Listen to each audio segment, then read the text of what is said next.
Welcome back to Podcast 7, Season 3 of the Blue Collar Workers.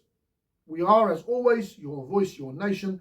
I'm Sean John or Yahya, depending on who you're asking. And as always, my ride or die. Chris. Lovely week to have you. Thank you for coming. It's a bit wet, beginning of February. You know, it is what it is. It's a bit cold as well. Well, is it not fucking cold in the beginning 5 months of Britain? We have a little bit of summer come June, July and August. And whoosh, it's gone again.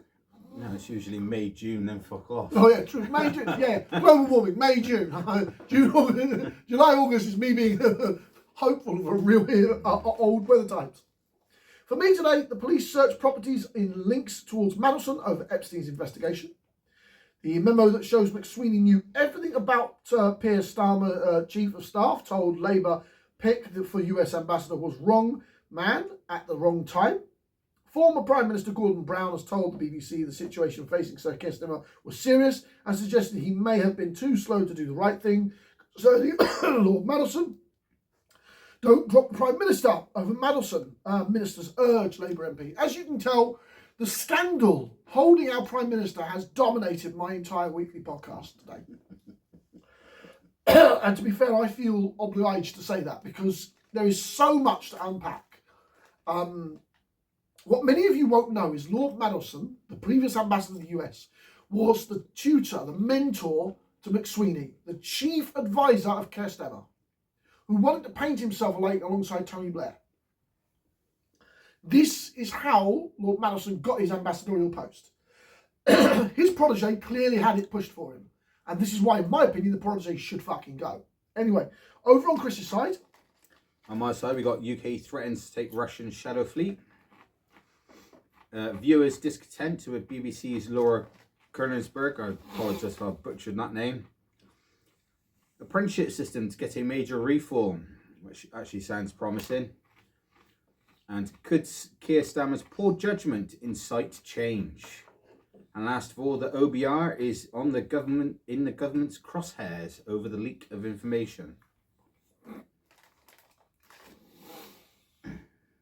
I find everything that's involving the McSweeney saga to be horrific. It's done such an enormous amount of damage to the UK. It shouldn't even be funny.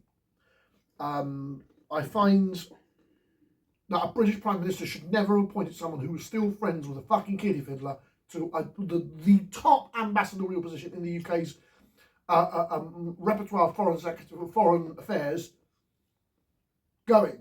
I mean, America, it's our top ally currently. That might not stay that way with the way Donald Trump treats us. Anyway, police search properties linked to Mandelson over Epstein's investigation. 2 properties linked to Peter Mandelson in Wiltshire and North London have been searched following allegations of misconduct in public office, the Metropolitan Police has said. The force launched an investigation into the ex-Labour minister on Tuesday after suggesting he passed on market-sensitive government information to convicted sex offender Jeffrey Epstein.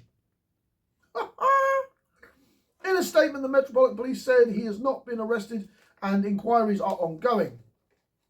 Lord Mandelson has not responded to requests for comments by the BBC, understanding his position is that he has not acted in any way criminal and that he was not motivated by financial gain. No, just paying off favours.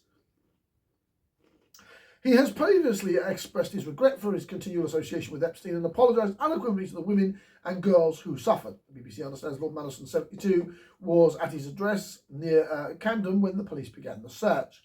Officers were seen briefly searching a car outside the property before returning inside and leaving the building carrying several boxes. Lord Mandelson was able to arrange for police to enter the Wiltshire address without force. Police entered the property, carried unfolded archive boxes and investigated outhouses. Accusations that Lord Mandelson, as a government minister, leaked information to Epstein came after the US Department of Justice released trenches of documents, including emails to and from the US financier. Messages from 2008 appeared to show Lord Mandelson, who was at the time business secretary to Gordon Brown's government, discussing Treasury plans for one-off taxes on bank bonuses with Epstein. 2 days after Lord Mandelson and Epstein's exchanged emails about the banker's bonus policy, the documents suggested they had further conversations about the plan. And an email from Epstein asked if Jamie should call then Chancellor Alistair Darling one more time. That appears to be a reference to James Dimon, who was chief executive of the US banking giant JP Morgan at the time. Lord Mandelson appears to have replied to Epstein saying he should call the Chancellor again before suggesting he should mildly threaten him. Yep. Other emails indicated that Lord Mandelson gave advance notice to Epstein of a £500 billion bailout from the EU to save the euro. The UK did not contribute to the bailout, but Mr Darling was present at Brussels for the negotiations.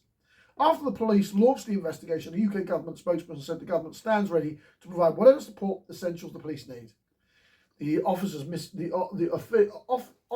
Misconduct in Public Office often applies to those in public service roles, such as civil servants or police officers, and carries a maximum sentence of life imprisonment. In practice, sentences rarely exceed 10 years imprisonment, according to the Law Commission External. Opinion? Sounds like a fucking shit show, and it's going off. There's no good way that this looks. And at the heart of this, and I want to really kind of emphasise this to the British public, is Peter Mandelson's protege, McSweeney, the Chief of Staff of the fucking Prime Minister. If this came out when Lord Mandelson was a retired MP away from Central Parliament, it wouldn't have touched the Prime Minister with a barge pole. It's because he was made a fucking ambassador to Trump, who had joint friendship and links over Epstein. There's no other reason Mandelson should have been appointed other than their connection to Epstein. That's crazy. So that brings me to the question of how much connection is Trump towards Epstein on this matter. And that should be fucking frightening. We have friends of kiddie fiddlers at this level of power. Friends of an actual convicted fucking child paedophile at this level of British power. McSweeney is as dirty as Mandelson is in this matter as far as I'm concerned. And if the Prime Minister cannot operate without him, they both should fucking go. They're in public office. Over to you, Chris. What do you think? I'm astounded at the fact that they use their power to get into places that they have. Yeah, I know. Clearly he's used his protege to get him in straight off the bat. Yeah. So you start linking the dots, it becomes sense. Yeah. The British public are better educated than certain parts of the other English-speaking world. And we can dot the lines. This is unacceptable, what it says. And the Labour MPs need to stand on fucking business and sack this cunt. Both of them. Over to you, my boy. Right, the UK has threatened to seize Russian-linked oil tanker in an escalation of tension between the two countries over shadow fleets. Military operations to capture a rogue ship has been identified in discussions involving NATO allies, British defence sources told The Guardian. News comes weeks after the UK supported a US operation to seize a Russian-flagged tanker in the North Atlantic. British armed forces supported the capture of the Marina, a vessel initially linked to Venezuela and previously known as Bella 1 as it travelled north-eastwards through the waters between Iceland and Scotland. Oh. Days later, a defence source confirmed that to the Times that options to seize further vessels were being considered, but no time frame was given for potential missions at the time. The special boat service, which would likely lead the raids, it was suggested at the time. Officials have reportedly identified legal grounds under the Sanctions and Anti-Money Laundering Act 2018, which would allow British soldiers to raid and detain oil tankers. The Ministry of Defence said at the time it has been the long-standing policy of successful governments not to be commented on the activities of special forces. Around a fortnight ago, the French Navy worked with intelligence provided by the United Kingdom, intercepted an oil tanker in the Mediterranean Sea that travelled from Russia, officials said. Maritime law states that ships must be registered to a specific country or territory and display its flags, but if a ship fails to do so, it could be deemed stateless. This would have to be established for the UK to seize a vessel. The use of shallow fleet tankers to move sanctioned oil around the world has increased in recent years as states seek to circumnavigate restrictions to their transportation. Shallow fleets often operate under deceptive practices, including the use of fake flags. It is difficult to determine the locations of the vessels, but data collected by the fleet leaks shows the real-time position and compliance status of hundreds of vessels operating under international sanctions. Several ships appear to be operating in the North Sea in the region between the UK, Denmark, Sweden, Norway and the Netherlands, flying the flags of Oman and Sierra Leone.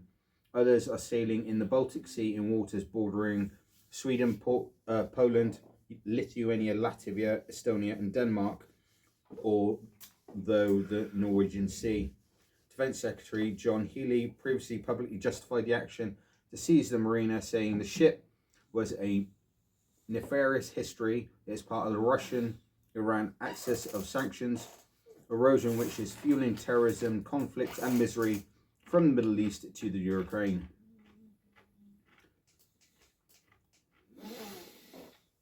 I think they should up again and start doing more. They shouldn't seize one or two. They should seize the whole fucking fleet and tell the Russians what the fuck you can do about it. Because the Russian Navy's dead. The Russian Navy is not capable, realistically, of doing anything to the British in British waters. This is why they've started relying on their fighters to start flying near British waters so that they could show some strength. They're not showing strength. What they're showing is we don't have a fucking navy anymore because it's all been sunk by the Ukrainians. Mines and fucking everything's in fucking dry dock. So yeah, I say seize the fucking lot of them. Seize the lot of them. Don't mess around. Grab the whole fleet and tell Putin what you can do about it. Yeah, I do reckon they should just up the ante and just take the lot and then just cripple Russia even further, because then if they ain't got the oil to sell, where the fuck are they going to turn around and get all their shit together to do anything else?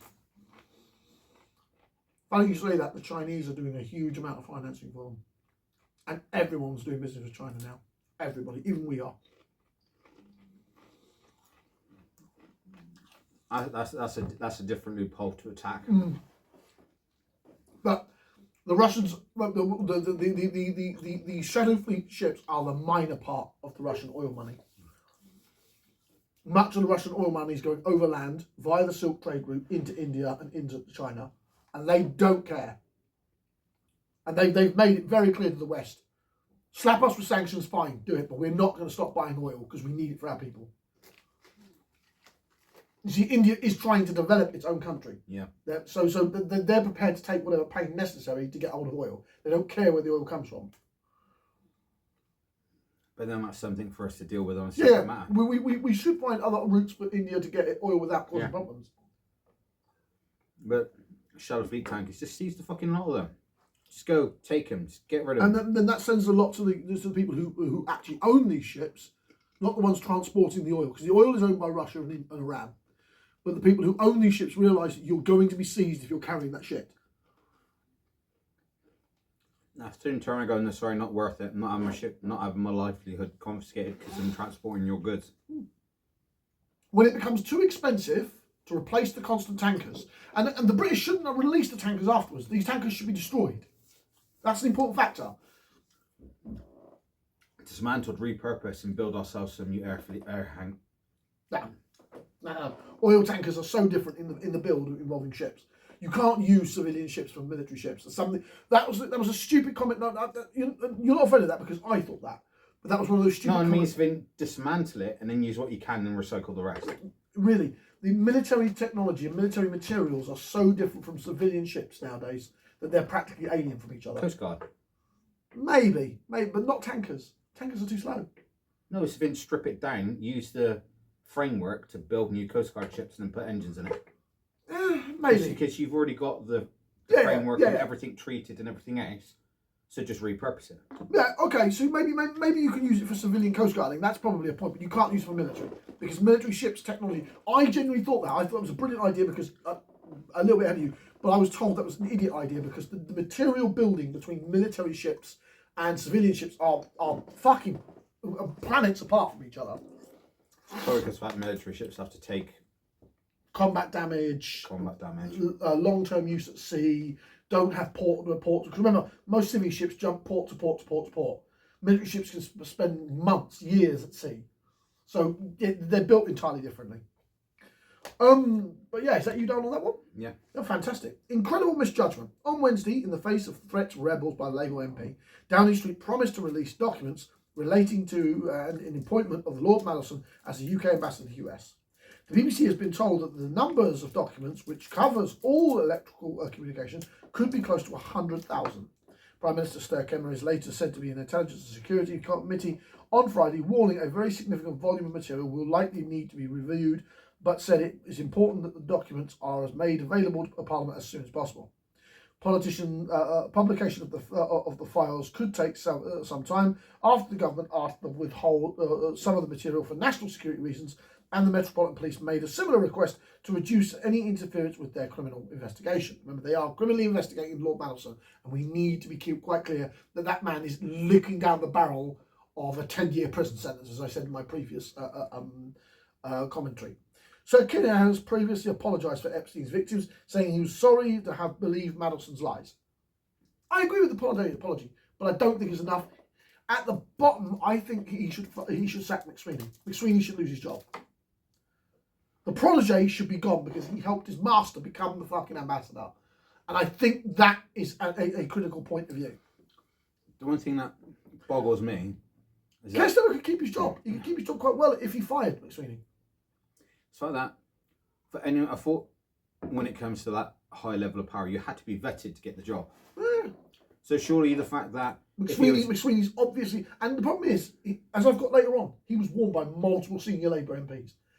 Multiple senior powerful Labour leaders, Rayner being one of them, not to do it, not to appoint Mandelson because of any. And at this point, remember they only knew very little about how much they thought he was only tangentially related to. Yeah, but the fact that there was that mark that he was even just slightly or just on the fringe of Epstein. And whole senior fucking MP said, no, that's a kind of Mandelson business. The fact that they're thinking, oh, he's only got a brush with it, but still, that's a brush. No, don't even freaking go there. It's just a straight no. Yet you still went ahead. Because of McSweeney, chief advisor to the fucking Prime Minister. And now, you've literally stuck yourself in what you thought was a tiny puddle, turns out to be a fucking river. Canyon. Yeah. Yeah. Former Prime Minister Brown said he greatly regrets appointing Mandelson to his government. So that a former Prime Minister from just after Tony Blair, before we have 14 years of Conservative, regrets putting Mandelson in his government. As I digest the details of what has emerged, I also find it hard to find words to express my revulsion at what has been uncovered about Epstein and his impact on our politics, he wrote in The Guardian on Friday. Brown added that he had taken personal responsibility for Lord Mandelson's appointment, but said he was informed that his record was unblemished and that there was no reports of a relationship with anyone named Epstein at that time. So Gordon Brown was completely unaware that this man had any relationship with Epstein at that time. It's only later that the Epstein convictions... Yeah, but that's going back in the past, where he probably may have only just started to meet Epstein. Well, no, they were still correspondence back then. That's the problem. No, that's what I mean. So, as I call it, could have been us in early stages. So there was no red flag to be waved. Obviously. But the fact now there was a red flag just on a fucking on the periphery. On the periphery of the government. Yeah. And people like Angela Rayner were saying, no. She was the deputy PM at the time. No, don't appoint him. And McSweeney got him appointed. When the fucking deputy PM, if Chris says to me, as my ride or die, John, don't touch that woman, she's a bad idea, and I go and do it, he's going to bounce my head off the fucking wall afterwards. Because that's the level of the fucking relationship on the matter. Angela Rayner was the right-hand girl to the Prime Minister, and she said, no, don't go there. Stay the fuck away from it. And that was because they thought there was a tiny brush of Epstein business, and they knew the cunt had been convicted at that point. Yeah. Labour MPs have publicly and privately been expressing their anger at the allegations, alleged actions of Lord Mandelson, but also at the Prime Minister for having appointed him as the UK ambassador to America. Liverpool Riverside MP Kim Johnson told BBC Radio Merseyside Sir Ken had handled this situation appallingly and he should consider resigning. Brian Limms, MP for Alos and Greymore, told the BBC Sir Keir has shown an incredible misjudgment in appointing Lord Mandelson, and it goes beyond saying sorry. Has the judgment been good enough for that office? I think the answer is categorically no, he added. Stroud MP, Simon Orfer said that the Prime Minister needs to change advisers in number 10 now. And he's a major... And the problem is, our MP, yeah, I just mentioned one of the local Gloucester MPs, the Stroud MP, Simon Orfer, is a rabid fucking Keir Starmer supporter. That's how bad this problem is. One of your biggest supporters has turned around and said, change now. He suggests Chief of Staff Morgan McSweeney, who's close to Lord Mandelson, should be gone regardless of how this scandal is handled. He's got a point. He has a very valid point. Conservative leader Kevin Bennock has said that Keir Starmer's position was untenable and called for a vote of no confidence. On Sunday, Lord Mandelson quit the Labour Party and 3 days later retired from the House of Lords. He knows his days are numbered. He's fucked! He's not just fucked, he's beyond fucked. And the problem being is, I think he'll take the government with him. Now, all of the right-wingers turn around screaming, oh, we should have an election. No, you shouldn't, okay? We had 5 Tory fucking Prime Ministers over the space of 14 fucking years. The Labour government and the Labour Party owe no fucking election. You cunts can fuck yourselves, okay? Yes, we need to replace the head of our government. But we do not need to fucking have a general election. Because you fuckers never gave us a general election when you had the head of lettuce. Yeah, that useless cunt. Boris fucking Johnson. Which he's mentioned in one of the articles I got. Anyway, rant over. Over to you, Chris. Right. BBC's Laura Kernsberg fans switch off in minutes after they issue same complaint. This is rather, I think I've read this one earlier, and it's a slightly different approach to what you've covered already. Hence the reason I was like, I know you're going to take that approach, hence the reason why I'm including this, because it's a different angle. I'm not saying it's a justified angle, because people could take this several ways, but it's a different angle. BBC viewers announced they were switching off the latest episode of Sunday with Laura. I'm going to omit her second name because I don't want to keep butchering it, because I can't remember how to pronounce it half the time. The presenter was joined by a number of guests, including Welfare Secretary Pat McFadden, Conservative MP Alex Burkhart, and, Plaid Climate Leader, can you pronounce that? Rune up Ayuth. Yeah. And as expected, the main discussion centred on the escalating scandal surrounding Lord Peter Mandelson. Keir Starmer is under intense pressure after it was revealed after he appointed Mandelson as the UK ambassador to the US, despite being aware of his continued friendship with the sex offender Jeffrey Epstein. Although the Prime Minister publicly apologised to Epstein's victims and believing Madison's lies, speculation is rife over whether Starmer could survive the scandal. But just minutes into the programme, fans took to social media to complain about the presenter as they accused her of being too focused on bringing Starmer down and reveling in his discomfort. One fumed, you can almost see her salivating. I've had to turn over. I can just imagine the party she'll have if Starmer goes and she thinks she had a hand in it. The US president is posting racist memes and no one seems to care. The sooner she goes, the better. A second agreed. LK reveling in the PM's discomfort. What a surprise, especially since the media, especially the BBC, has substantially whipped up the crisis. Another echoed BBC. Laura Kay is more interested in bringing down Starmer than the investigation Mandelson, a means to a political end. A fourth weighed in, Mandelson just more ammunition for people like LK to add to their record of weekly attacks on Starmer. MSN have been on the attack against Labour from the beginning, allegedly. Others were far less sympathetic towards the Labour leader, with many calling for him to resign immediately. He should.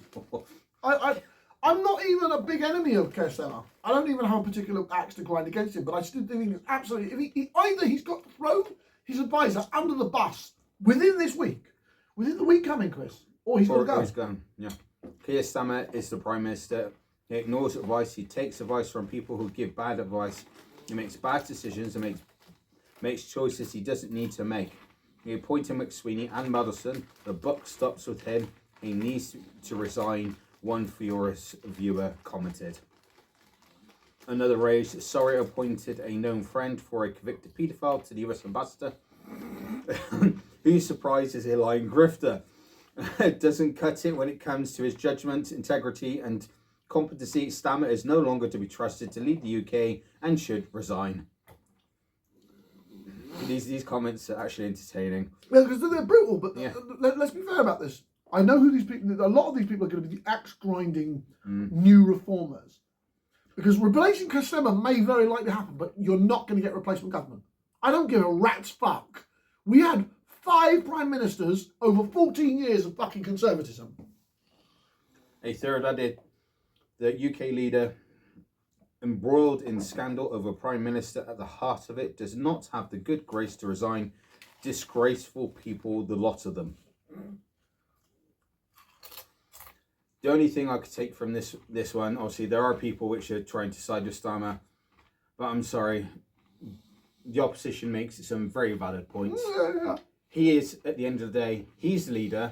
He should consult all sources, should consider every outcome before even making the decision. The fact that he had to make a public apology because of the fact he believed in somebody's lies when he didn't just turn around and look at the facts and go, no, this is a bad image, I should not do that.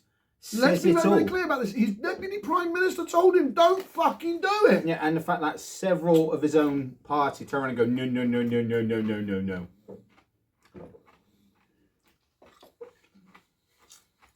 As much as people are angry at BBC for obviously spitting fire at the PM for his bad decisions, but to be quite honest, you should expect that as PM. Make a bad decision, you're going to get backlash. Oh yeah, of course, absolutely.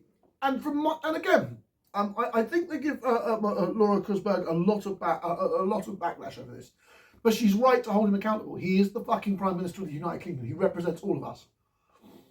Whether we want him to represent us or not, he does. And if he is going to make a decision that puts a friend of a kiddie fiddler in charge of the embassy of the United States, that is a fucking serious faux pas, as I see it. I'm done on that one. You can go on to your next one. The memo that showed McSweeney knew everything about Keir Starmer, Chief of Staff, told Labour, pick for the US ambassador was wrong man at wrong time. Senior political correspondents ponders. Morgan McSweeney was sent a memo warning of Lord Madison's ties to Jeffrey Epstein on the eve of him becoming the ambassador to the US. Maura Gallman, the Labour graduate, sent the dossier to Sir Keir Starmer's Chief of Staff, warning Downing Street was making a mistake. The memo sent after Lord Girls was attended Donald Trump's inauguration warns withdrawing Peter Mandelson. He is the wrong man at the wrong time in the wrong place.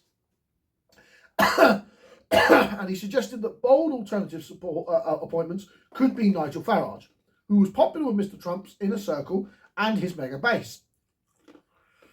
In a memo sent by Lord Gurnus in 2025, he warned that McSweeney, the vast majority of people I met, consider appointing our appointment of Peter Mandelson an unnecessary provocation. Several people showed me a photograph of him blown out of the birthday candles with Jeffrey Epstein. He gave McSweeney 3 immediate action points, one of which was to withdraw Peter Mandelson and consider replacing him with Farage. Remember, this is before Farage properly got back into the party he's in. It's the beginning of last year. Do not make another appointment until you have clarified your strategy. The obvious person is Farage, if you can find it in yourselves to be so bold. He has a close relationship with Trump, Vance and Bannon. They like him more since he fell out with Elon. I think he would be tempered and then reform would be neutralised as he would be bound to us offering him a knighthood. See, this was a ploy from the Labour Party. That's actually a strategic placement. Yeah. I think he would be tempted, and that reform would be neutralised and would be bound to us via knighthood.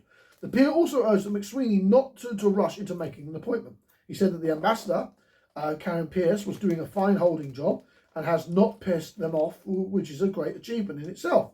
Sir Keir and McSweeney are fighting for their political futures. After it merged, Lord Mandelson was appointed despite the Prime Minister knowing his friendship with Epstein, contained after the financial convictor for child sex offence. The Prime Minister knew that they were still friends after he'd been convicted as a sex offender. You had the knowledge and you decided to go the opposite way. I mean, I can't even wrap my fucking brain around this sometimes. How do you appoint someone who you know is still friends with a convicted, not alleged, a convicted fucking paedophile? I'm sorry, Keir Starmer, I know you already know that you're basically going down as one of the worst. Are you trying to make it so that you're number one at the worst? In my opinion, that's still fucking Boris Johnson. But Stemmer, you're coming damn close. I say, is he trying to take that title? Because that's fucking hard work. Remember, Boris Johnson killed 200,000 elderly in Britain under his premiership. You have to be some kind of unbelievably psychotic fucking evil to beat Johnson to the number one most hated living Prime Minister today. I don't know whether trying to implementation of digital ID does come close. That's what I'm saying. It's hard fucking work to get that far down. Kill 200,000 people, implement a fucking draconian nanny state. Authority in the state. Yeah. You're definitely in the top two there, Prime Minister. You're not far behind the Johnson. To Chris, you probably passed it. You're about on par at the moment. You know what I'm saying? I worked in the care trade. I fucking hate Johnson with an undying passion.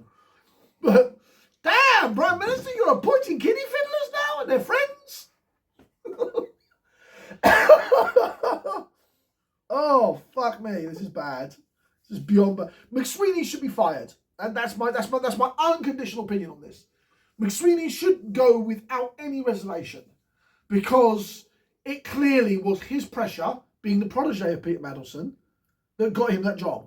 There's no other excuse for it. Because if you're right hand person, your deputy PM, turns around and tells you, don't fucking appoint him. Because we can see this little black mark of a fucking kiddie fiddler. Don't do it, boss. Just because it's a little black mark. If my second in charge goes, no, it's not a good idea, I would turn around, I'd open the file back up, and I'd go through it again as a different point of perspective and go, well, hang on. Hang on. I mean, if you're going to appoint the man an ambassador, do it somewhere quiet and small. Not to America! Especially since America has ties in the Epstein shit itself. In the Epstein stuff. Maybe Argentina, maybe Brazil, somewhere quiet and out of the fucking way. Somewhere which has no connection whatsoever. So Epstein, if you're going to give him an ambassadorial job. Even then, I'll still be like... Maybe not. Even then, I'll be like, you got connections to Epstein, yeah? Go retire, just fuck off. It baffles me. It really fucking baffles me to how this man managed to make it to... The Lords are full of fucking kiddie fiddlers. Well, let's be fair about it. Britain has to acknowledge this. The Lords has kiddie fiddlers in there. We know they do. Mandelson was one of them. Yeah, there's more than Mandelson in there. He should have stayed in the Lords, stayed retired. If he'd come out, then he'd retired as a Lord, and no one would have fucking blinked. McSweeney's appointment to him to one of the most powerful countries in the world was an absolute fucking own goal. And the fact that the Prime Minister ignored his deputy, when his deputy said, there's this tiny little black mark, that's a problem, we shouldn't appoint him, that's one of the most important diplomatic positions going. And McSweeney pushed him. Let's be fair, you have a deputy PM there, and I pushed you and said, look, he's my mate. Well, you'd tell me to fuck off, wouldn't you? Even if I was your advisor. If he was my advisor, he needs a position, he's attached to something far too dark, fuck off. That's what you should have fucking done, Stemmer. You spineless fucker. I'm not dealing with the shit that's potentially linked to that. That I would have nothing to do with someone like that anyway, but yeah. I'm trying to give an emphasis of an understanding. Where the fuck is your backbone, Prime Minister? Hasn't You got should have one, told clearly. McSweeney to fuck off. I mean, even if you owed McSweeney a lot, you should have given him a fucking tiny out of the way. Maybe not Argentina, maybe something even smaller. Maybe Ecuador. Tiny country in the South If America. it was me, as soon as I saw that black dot of Epstein, Yeah, no, but if you owed a favour to you, a big favour to get you I still wouldn't care. I'm like, give me somewhere else, just not want anything connected with that. fucking, and the Prime Minister knew. He fucking knew he was still friends with him at the fucking, oh, when he was convicted. It's not, I knew he was a friend before the conviction. You can almost excuse that. Yeah. Almost. Fire him, probably retire McSweeney and say, whoa, we didn't know he was friends after the conviction. That's where you would have drawn the line. Yeah. You made the mistake, right, you're gone, I'm sorry, I can't keep you. Yeah, it's a fucking shitstorm. No, this is mad. Fucking madness. Political fucking madness. Over to you, Chris. I'm going to slightly take a break from that lot into something which I think is on a positive ground. Government announces major reforms to the UK apprenticeship system. I think this is a step in the right direction. The government has announced a significant overhaul of the apprenticeship system, promising to accelerate the training of young people for skilled jobs and tackling pressing labour shortages across the UK. The reforms unveiled ahead of the National Apprenticeship Week include a streamlined approval process for updating apprenticeships and the development of shorter courses designed to meet the demand for skilled workers in major projects. Ministers have pledged to cut bureaucracy hurdles, reduce the time it takes to approve new apprenticeships from 18 months to as little as 3. That is a fantastic step in the right direction. These changes form part of the wider growth and skilled levy reforms, which are backed by 725 million in funding and aim to create 50,000 additional apprenticeships for young people. The government states these measures are integral to its ambition of seeing 2/3 of the young people entering higher level learning or apprenticeships. That's fantastic. I'm liking the way they're going with this. Work and Pensions Secretary Pat McFadden emphasised the importance of the initiative, stating Britain's future depends on getting more young people into good jobs with real prospects. These reforms will slash bureaucracy so we can train people faster in the industry where they're needed most. We need to give more young people a faster route into secure, well-paid, by ensuring British business have the talent they need to grow. This is very good. Fantastic step forward. Yeah, this is incentivizing people to go into apprenticeships because they know within 3 months they'll be in that job, being learned, being trained, getting paid. Yeah, securing themselves in a well qualified, skilled labour force area, whichever sector they decide to go in. And hopefully we'll have a knock-on effect into price that actually pay for everything as well. Because there'll be more people available to do it, so there'll be more competition, so therefore we'll decrease the cost of everything at the same time. Equals happier Britain. Yeah, absolutely. Yeah. Secure jobs for upcoming youth and their future, and will turn around and benefit the consumer at the same time, because the fact that more people in that field means more competition, better cost rates. I see nothing but win from here. Mr. McFadden recently visited Camal Linear Shipyard in Birkenhead to observe the impact of apprenticeships in advanced manufacturing and engineering. Industry leaders have welcomed the announcement. Tenia, I can't even pronounce that. Where was it? That's that. Wow, Yeah. even I can't pronounce that. That's The group HR. the Group HR Director for the BAE Systems. If you want to actually see her name, just look that up. You'll see what we're pronouncing it. Yeah. I don't know, 15 letters. Yeah. We are currently have a record 5,100 apprentices in learning, and they are critical to our skilled pipeline.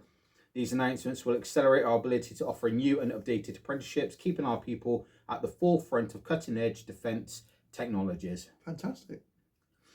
Incorporating the most advanced innovations in apprenticeship will also help us attract the 1,100 apprentices we need to join our company this year. Similarly, Philippa Burt, HR Director of Hinkley Point C, said, We welcome these apprenticeships reforms as they will help boost opportunities for young people at the same time as delivering more effective and the skills needed by major infrastructure projects. 1,700 apprenticeships have already been trained at Hickory Point C, helping overcome national significant skill gaps in key trades and high growth sectors. I think this is fantastic. Yeah, no, it definitely is. It is anything good. that involves improving our British apprenticeship system is a good thing. The fact that they've managed to cut the tape, as we call it, and reduce the apprenticeship granting line from 18 months to 3, that is fantastic. Yeah, absolutely. Because it'll speed up the amount of people. We need to do that across the whole board. Not because that was military industry, wasn't it? No, the apprenticeships across the board. Oh, it's across the board. Apprenticeship system. It's been complete overhauled. They're literally cutting the apprenticeship month from an 18-month wait list to a 3-month. That's good. That's really good. That's insane. Yeah. That cuts so much red tape. No, Don't know why they didn't do that fucking sooner. No, I do. I think that's brilliant. Yeah. I think that's definitely some good news. Yeah. Back over on me. Don't drop the PM over Mandelson. Ministers urge Labour MPs. The Cabinet Minister has pleaded with the Labour MPs not to move against Sir Keir Starmer following anger over his handling of Lord Mandelson's scandal. Work and Pension Secretary Pat McFadden, worried about your job bit there, Work and Pension Secretary? Yeah, worried you're going to be out on the ear if there's a new leader? Admit that the Prime Minister had made a terrible mistake in making the former Labour Minister his ambassador in 2024, despite Lord Mandelson's relationship with convicted sex offender Jeffrey Epstein being a matter of public record at the time. But he urged colleagues not to drop the pilot 18 months after Labour returned to power, arguing it would not solve the country's problems. It comes as bosses of one of Labour's 11 affiliated unions call for a party to change the leadership. Good. Steve White, General Secretary of the Fire Brigade Union, told Sunday with Laura Kunnensberg on BBC One, I know you just mentioned that earlier, I don't think we can wait until local elections in May, adding that everybody's thinking it. He added that the government has become distracted by the episodes and it had become a trust and confidence issue for Labour. Sir Keir sacked Lord Mandelson from his Washington role last year after emails emerged showing he sent supportive messages to Jeffrey Epstein as he faced charges for sex offences in 2008. But further revelation this week about his continual relationship with the lately disgraced financier after his conviction have led to the renewed criticisms of Sir Keir Starmer's Prime Minister's decision from Labour MPs. Sir Keir has accused Lord Mandelson of misrepresenting the extent of his relationship with Epstein in the run-up to his appointment. The BBC understands Mandelson's view is that he answered questions about the relationship accurately. Payoff to plead. Also speaking to Kunnensberg, McFadden said that the episode had damaged the government's conceding the appointment had turned out to be the wrong decision. Duh! He's friends with a fucking kiddie fiddler! Now I know why you're defending the Prime Minister. You know you're next. Because you're defending... By virtue, McFadden, you are defending your Prime Minister's appointment of a kiddie fiddler and the Chief of Staff that's involved. But he urged Labour MPs not to try and oust Keir Starmer over the episode, adding it would damage the economy and the UK's international reputation. No, it wouldn't. It'd clean it up, you stupid cunt. It'll do the exact opposite. I know that's what is a rough week where it's easy to reach a lever, change the leader, change the leader's Chief of Staff. The Chief of Staff is entirely in bed with this mess. And think that this will fix it, he said. I think the country has a pretty good experience in the last 10 years and has tested to destruction the idea that changing the Prime Minister solves the country's problems. It doesn't. We went through 5 other Prime Ministers trying to fix several problems. Yeah, you have a point there. He does have a point. But Keir Starmer is not a good leader. He also called for Lord Mandelson to return a payoff he received after asking for a donation in its appropriate charity. McSweeney's pressure. McFadden also dismissed calls for Sir Keir to sack his Chief of Staff, Morgan McSweeney, who is reported to have pushed for the former Labour minister's recruitment into the US ambassador's role. It comes as Labour former Cabinet Minister Lord Blunkett repeated his call for McSweeney to leave Downing Street on Sunday. He said that he believed in the need for number 10 refresh had hardened in recent weeks. My view then, and in my view now, is that Sir Keir needs a new Chief of Staff. He needs an opening up a route to him so that people can reach him and he can hear what people are saying. And I'm thinking and feeling, he told BBC Radio 4 Broadcasting House. Everyone is running around like headless chickens as though they're their only answer, and it's supposed to get rid of the Prime Minister. What about all of us pulling together? You don't pull together with people in scandals of fucking kiddie fiddling. I don't even know where to go with people like that. The Pensions and Secretary Minister, when the Keir Starmer falls, you need to be fired. Okay? When it's very likely, I don't know, you're not going to like this. I got money that Angela Rayner is going to be the next Prime Minister. Probably before May, definitely after May. I know that doesn't make you feel good. I've already said what she needs to do to redeem herself. No. Before you say that, she says she's going to gut the digital bill. No, not the good digital bill. On the fact that the reason why she was let go. Oh yeah, because of the tax business. Yeah. That all she has to do is rectify that problem. She has done that already. If she's turned around and paid the bill, then I have no issue. And then you got to. And she's gonna gut the digital bill. Yeah, then you have my support. Like gut the digital bill. She's dead set against it. Good. It's a fucking pain in the ass. And a lot of it is damaged. A lot of it is disintegrating anyway because the Labour MPs are not backing it. No, the only reason it stepped in, slight tangent, is because of the Child Welfare Act. Yeah. But then they tried overreaching with it instead of just turning around and implementing the Child Welfare Act what it was meant to be. If they just stick to the original purpose of the Child Welfare Act, nobody would have batted an eyelid. It doesn't surprise me. It doesn't surprise me. I mean, for me, I fundamentally feel that we are probably going to have an Angela Rayner government. The right-wing press are going to scream and call for an election. You're not going to get one. Okay? We have 5 prime ministers in one parliament. You shut the fuck up. What paper did you get that article from? That was the one that I just read to you. Yeah, the one you just read, yeah. That's from the Pollock. No, that's the BBC, I think. BBC, yeah. Yeah. I see. My one sounds very similar to yours. Yeah. And this is from the Independent. So. Yeah. They come quite close to each other as it is. So I might as well link my one in with yours because it covers the same topic anyway. Yeah. Politics and BBC, that's where it come from.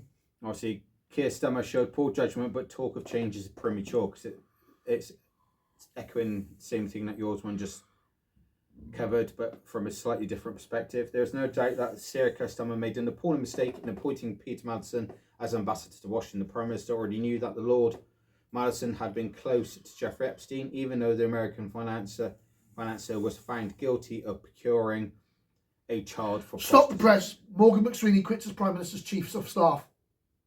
Literally now. Yeah. Literally now. McSweeney says he's taken full responsibility for advising Keir Starmer to appoint Peter Mandelson as US ambassador. Literally live right now. 4 minutes ago. Damn.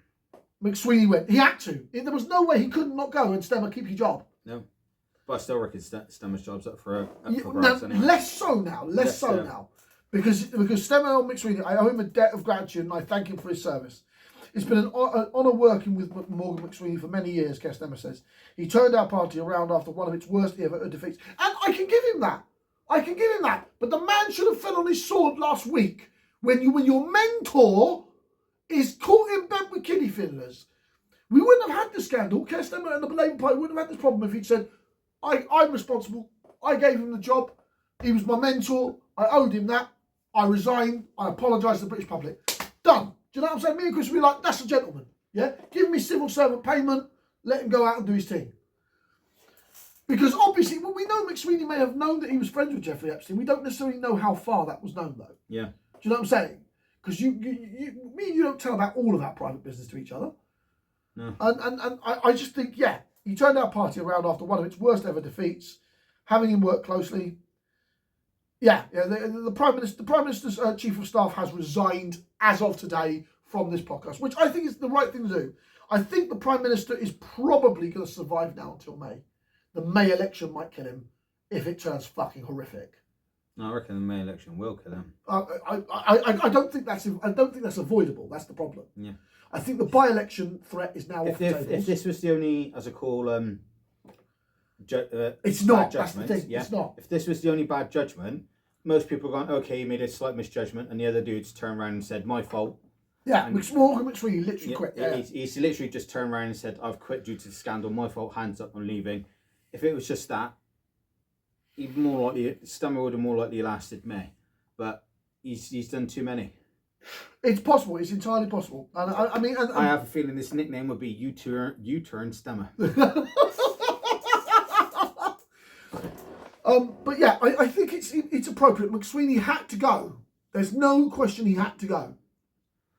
All right, also, I'm just going to cherry pick little things because obviously, due to time and everything else, I think I'm literally, because most of my article covers the same as what he did beforehand. So I'm going to take out little bits. One thing I think actually it's really which makes me laugh, but also puts things a bit in perspective. The problem for the Prime Minister is that the misjudgment comes on top of a series of unfortunate events that have conspired to award him the title of the most unpopular president ever. Even though Patrick English of YouGov has pointed out that on his firm's data, Sir Keir Starmer has some distance to go to outdo Liz Truss. For me, that's Johnson. That cunt can kiss my ass. But no, I think it's a good thing for us to end on a very positive point that McSweeney's gone. Yeah, I say before the last eruption of the Mandelson scandal, the unpopularity of Labour government has already produced a great deal of interest in Sir Keir's leadership prospect. The twists and turns, the story of Andrew Bonham's attempt to become the candidate in the Gorton and Tain by-election added to the ferment in Westminster over the possibility that the Prime Minister might be challenged as a leader of the Labour Party. Well, the problem is Andy Bowling is very popular in the North, Chris. Yeah. If he made it back to Parliament, if he made it back to government in a by-election, his popularity would ruin Keir Starmer's leadership in a bad party. The last paragraph I'm going to leave on is because of the fact, obviously, I think it's a good one. We cannot change Prime Minister every time one makes a mistake or even a series of mistakes. We should not tear up the fabric of the government until we are sure that there is someone else available with the leadership qualities and the policy programme needed to stitch it together again and do a better job for the people. That's what Andrew Berman would have been. Yeah. I want to end on that because the fact, as much as we all want to turn around and go get the fuck out of Starmer, maybe we just need to tolerate him just a tiny bit longer for that better candidate to come up through the rankings and then take him out. Angela Rayner. Yeah. My money's on Angela Rayner, I'm telling you. Yeah, whichever person it is, as long as they do a better job than what Starmer's done and reverse certain things, which if she does do, I'll be extremely happy about. She's already corrected her mistake and paid that tax bill. I think Angela Rayner has it in her to become the next Prime Minister. I think that McSweeney going is probably the best thing that's happened. And that's an excellent ending to a Sunday because he is at the heart of that scandal in the government. And though he was a key piece of Keir Starmer's leadership, and yes, it has made the Prime Minister weaker, it has stabilised, in my opinion, the politics of Britain. McSweeney was basically the person who advised his Prime Minister to put it there. Do you think he was pushed or do you think he quit? Because it says he quit, but do you think he went because of the wall pressure? I reckon he got an ultimatum. Yeah. Quit or I'll fire you, basically. Yeah. Not necessarily from Starmer, but probably from the rest of the cabinet. No, I was going to say, I have a distinct feeling. I don't think Starmer was going to fire him. I don't. I think the cabinet's probably said something. I have a distinct feeling it comes as a majority thing. He goes. Or we go, or you go. Both go. Yeah. Yeah, I think the cabinet's probably said that. I think that's the alternative that's come across, and it's not come from Starmer. It's come from the party. No, it's not from the party. No, it's the cabinet. The cabinet that sat with him. They've said he's got to go, or you're both going to have to go. Yeah, it's either he goes or you both go. Yeah, and Starmer's probably turned around, looked at him, and gone, "Get the fuck out." No, I don't think that because they were very close. Otisho says, "Hey, give him the look of get the fuck out." Yeah. Because, I mean, at that point, it's game over. Yeah. But I personally think that's a great way to end podcast 7. The quitting of Morgan McSweeney as the PM's Chief of Staff following the Mandelson scandal, I think is absolutely necessity. I think it clears the air. And I hope, because I don't want the government to collapse, to be fair about this, I'd like Starmer to turn around and be a fucking competent Prime Minister. You know? We've had 18 months of him dithering and imbecilically behaviour. Maybe getting rid of McSweeney will give him a breath of air. Maybe come May. I mean, if he wins the by-election, that will buy time for May. It really will. Get rid of McSweeney, win the by-election, get to May, see how it does. If May isn't a slaughter of the Labour, he'll probably hold on. I don't know. He's got to do something drastic to keep it after May, I reckon. I think going back into the customs union would be the best thing. If he can cut a deal with Europe for defence, for just having a trade custom union. I would say if he just does a trade deal. That's what I'm talking about. Yeah, trade union. Not say I'm going to get back in, including the frigging legalities politics, that was the fucking of Brussels and everything else. Yeah, cut that shit out. Just a trade deal to get into the market. That may buy you more time after May. No, I think it'll do more than that. Because that'll drop our bills by 40%. Me and you will feel that on the pocket, and even we can't deny that. Yeah, so if you do that, that'll guarantee you. I say probably at least another year. That's us assuming you're going to fuck up again. Yeah. And if you don't fuck up, you'll make it to the next election. If you don't fuck up, you'll last a lot longer, and you completely drop the fucking goddamn Digital ID fucking act. That's good. I think it's going to, because the ex-deputy prime minister, she's gunning for it. Yeah. And she's drawing a great deal. I think this has staved off a revolt in the Commons Monday morning. I think Rayner would probably had her allies going around making talks, and they got rid of McSweeney because they know that she could topple him. She has the popularity in the party to topple him. And I think that's what they were holding off. Andrew Burham would absolutely smash him because he's a centralist who knows about money and how to run cities really well. And that's the reason why they made it. Yeah, that's why they didn't let him come in. That's why they didn't. Because he's not only got none of the baggage that Keir Starmer has. If he was already, if they let him in and this come out, me and you would be fucking supporting him now. No, I was going to say, Starmer wouldn't be in office now. No, he'd be gone. Because the centrists would immediately shift to him. Yeah. And the centre-left would probably shift with them to get rid of Starmer because of the problems.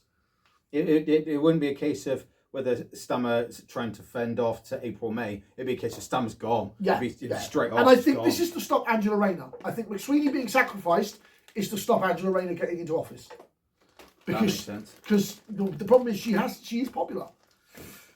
As always, this has been a pleasure, though, and a rather interesting podcast 7.